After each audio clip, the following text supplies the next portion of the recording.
بسم اللہ الرحمن الرحیم۔ حضرت لقمان رضی اللہ تعالی عنہ کا شمار دنیا کے ان عظیم دانا ترین لوگوں میں سے ہوتا ہے جن کی تعریف خود پاک پروردگار عالم نے فرمائی۔ دانائی ایک اللہ تعالیٰ کی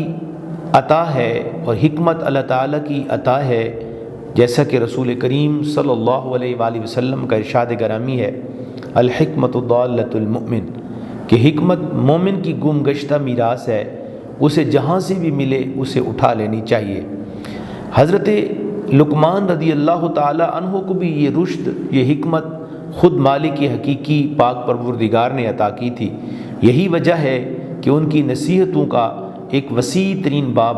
تاریخ کی کتابوں میں موجود ہے۔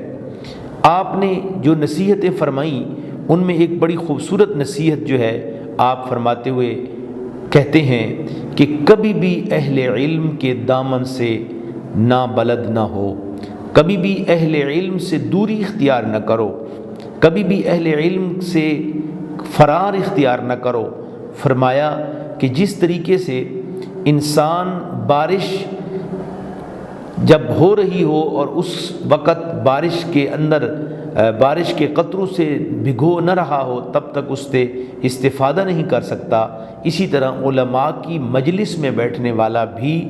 جس طریقے بارش میں بیٹھنے والا بارش سے بھگو کر اپنے دامن کو بارش کے قطروں سے جو ہے وہ تر و تازہ کر دیتا ہے، اسی طریقے کے ساتھ علم و حکمت کی محفل میں بیٹھنے والا بھی اپنے دامن کو تر و تازہ کر لیتا ہے۔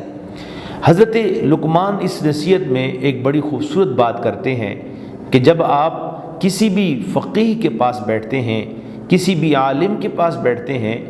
اگر اس کی باتیں آپ کو مکمل طور پر سمجھ نہیں آ رہی، آپ ان باتوں سے کما حق کو استفادہ نہیں کر رہے،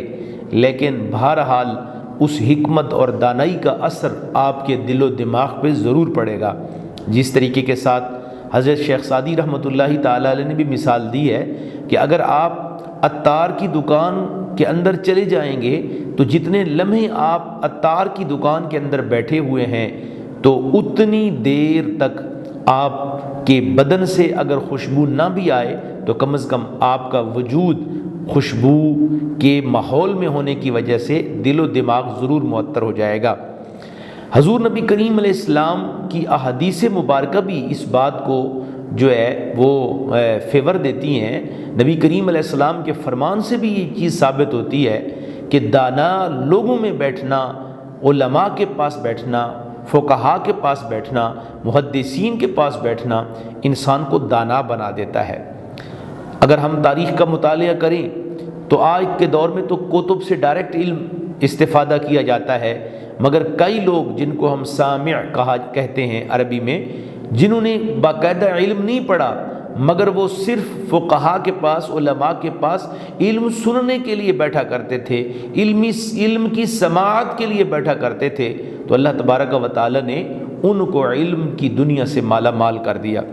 تو حضرت لقمان رضی اللہ تعالیٰ عنہ کی یہ نصیحت کہ فقراء کے پاس بیٹھنے سے تمہارے اندر تصوف کی چاشنی پیدا ہوگی، علماء کے پاس بیٹھنے سے تمہارے اندر علم کی راحت پیدا ہوگی، تمہاری طبیعت میں سکون پیدا ہوگا۔ آئیے ہم کوشش کریں، ہم دنیا میں جب اس افراتفری کے دور میں ہم سانس لے رہے ہیں جہاں نفرتوں کے انبار ہیں، تو چند لمحے ایسی مجالس میں ضرور گزاریں، چند گھڑیاں علماء کے پاس ضرور گزاریں کہ جن میں گھڑیوں میں ہمیں ان کی صحبت بھی ملے گی، سنگت بھی ملے گی، اور ہمارا دل و دماغ بھی علم و حکمت کی دانائی کی باتوں سے ضرور منور ہوگا۔ وآخر دعوانا ان الحمد للہ رب العالمین۔